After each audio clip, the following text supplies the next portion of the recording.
And by the way, people calling and going, oh, this is just a reaction to one poll. No, you can go back. You can look at the tape. We do this every time a New York Times Siena poll comes out. It's always an outlier. What are the polls telling us directionally about the race? I understand there's a difference, though, with the New York Times Siena poll, and you know this. It's given disproportionate impact. This year, this cycle, it is skewed wildly in Donald Trump's direction. Hold on. Yeah. And the New York Times feasts on it with clickbait stories like a dozen at a time. That's MSNBC host and mutated Rachel Maddow clone Joe Scarborough absolutely losing his mind over a recent New York Times poll saying that Trump's doing well in Nevada in key swing states. Welcome to Nerk News, I'm Nerkish, and it turns out that the very same people who ridiculed Trump for suggesting that establishment media is dishonest are suddenly telling us not to trust publications like the New York Times because they release polls that make Biden look bad. The New York Times right now is actively shaping the election cycles where this poll comes out on a Sunday and on Monday people go, oh, and I heard it. And I'm sitting there going, oh, don't be so stupid. That's why we're doing this. So we're not. No, hold on a second. Hold on. No, hold on. What I hear is after these Siena polls come out, every time New York Times poll is, oh, well, everything that Joe Biden's done since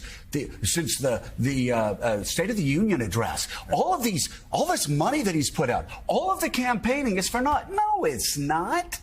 No, it's not. There's one poll that's wildly skewed every time. Okay.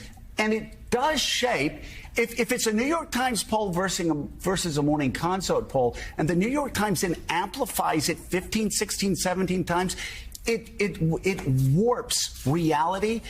And everybody responds to that in the media and in the political world. This meltdown goes on for 7 minutes, by the way, and it really just highlights the dangers of the left's war on reality. You know, all that alphabet and body shaming stuff, redefining words and phrases, safe spaces, all of that, they're all an attempt to avoid reality. And now it seems like we've gotten to the point where polling data that doesn't affirm your political preference is part of some nefarious scheme. It couldn't be bad sampling or anything like that. It has to be that liberal publications are now biased towards Trump, and they have the nerve to call their opponents conspiracy theorists. Any polls, outliers, or anything else for people who are actually consumers of this information is to not let any given news outlet or any given poll shape your perception of the race unduly. But John, that's not realistic, and I'll tell you why it's not realistic. Because, and I'll say to you, because I know people come up to you after every New York Times Siena poll comes out.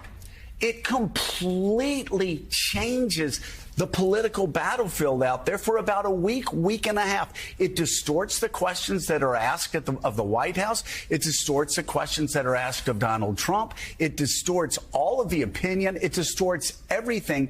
And that keeps happening every month when this comes out. And then finally, about 2 weeks later, after the residue of the New York Times Siena poll leaves, people go, oh, I think Joe Biden's on a winning streak. And then 2 weeks later, it comes out again, and it's garbage. It's an outlier. And yes, the New York Times, when they have all of these experts questioning the methodology, when they're calling like 20% of the people, likely voters who have never voted before or didn't vote in the last two primaries, when they're even quoting people who said they're switching their vote from Joe Biden, who have never voted before? I'm sorry. The New York Times has to know what they're doing. This is the same guy, by the way, who said that Biden is sharper than he's ever been, that he's single-handedly saved America and has produced one of the best economies in recent memory. Call me crazy, but I don't think we should be taking his opinions seriously.